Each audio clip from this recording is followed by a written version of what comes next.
한국 정부가 최근 적극적으로 종전선언을 추진하고 있는 가운데 북한이 유엔군 사령부 해체를 잇따라 주장하고 있습니다. 이에 대해 전문가들은 종전선언 논의를 계기로 정전체제를 흔들거나 북핵 문제를 둘러싼 미국과의 협상력을 제고하기 위한 의도라고 분석했습니다. 첫 소식 이조은 기자가 보도합니다. 김성 유엔 주재 북한 대사는 지난달 27일 제76차 유엔 총회 사위원회에서 미국이 한국전쟁 당시 평화유지를 구실로 유엔의 이름을 악용해 유엔사를 불법 설립하고 이를 유지함으로써 한국에 대한 미국의 점령을 정당화하고 있다며 유엔 군사령부의 즉각 해체를 주장했습니다.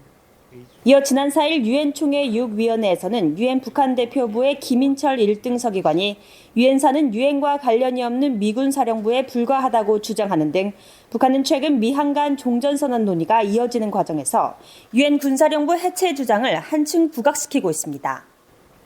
이에 대해 박원군 이화여대 북한학과 교수는 유엔사는 1950년 한국전쟁 발발 직후 유엔 안보리가 북한을 침략자로 규정한 뒤 안보리 결의를 통해 설치됐다며 법적 존립 근거를 갖춘 조직이라고 설명했습니다.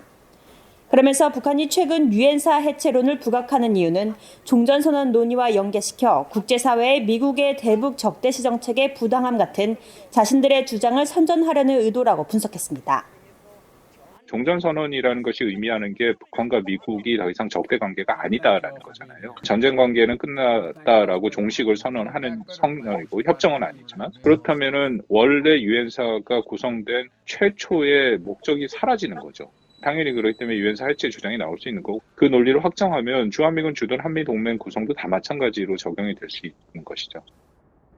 민간 연구기관인 한국국가전략연구원 신범철 외교안보센터장은 북한이 유엔사 해체 문제를 부각시키는 건 결국 핵보유국 지위를 인정받기 위한 대미 협상력 강화에 초점이 맞춰진 행동이라며 종전선언 논의가 이뤄지는 와중에 유엔사 해체 문제를 제기하는 것이 전술적으로 유리하다고 판단했을 것이라고 말했습니다. 종전선언이 이루어져서 유엔사가 해체되면 좋고 만약에 유엔사가 해체되지 않는 조건에서 종전선언을 한다 하더라도 그 이후에 유엔사의 문제 제기가 훨씬 용이한 거죠. 그렇기 때문에 유엔사에 대한 부정적인 언급을 종전선언 논의와 함께 하고 있는 거다. 그렇게 봐요. 북한은 유엔사가 한국전쟁 참가국을 중심으로 다국적화돼 위상이 강화되는 것을 경계하고 있다는 분석도 나옵니다. 지금 한미연합훈련에 많은 참전국들이 참관단을 보내고 있거든요. 그러니까 유엔사가 재활성화되면 한반도에서 다자 군사협력 체제가 가동이 되는 거고 유사시 이게 북한에 대한 대응도 되지만 미중 전략 경쟁 상황에서 미국으로서는 다자 군사협력 체제가 한반도에서 가동된다는 이점을 가질 수 있게 되는 거죠. 실제로 최근 미국은 유엔사 재활성화 작업을 통해 미군 중심에서 다국적 평화 유지군 또는 별도의 독립 전투사령부의 변화를 꾀하고 있으며 유엔사가 다국적화되면 한반도 유사시 일본에 있는 후방기지를 통한 여러 나라로부터의 병력과 물자 보급 규모가 더 커질 수 있습니다. VOA 뉴스 이조은입니다.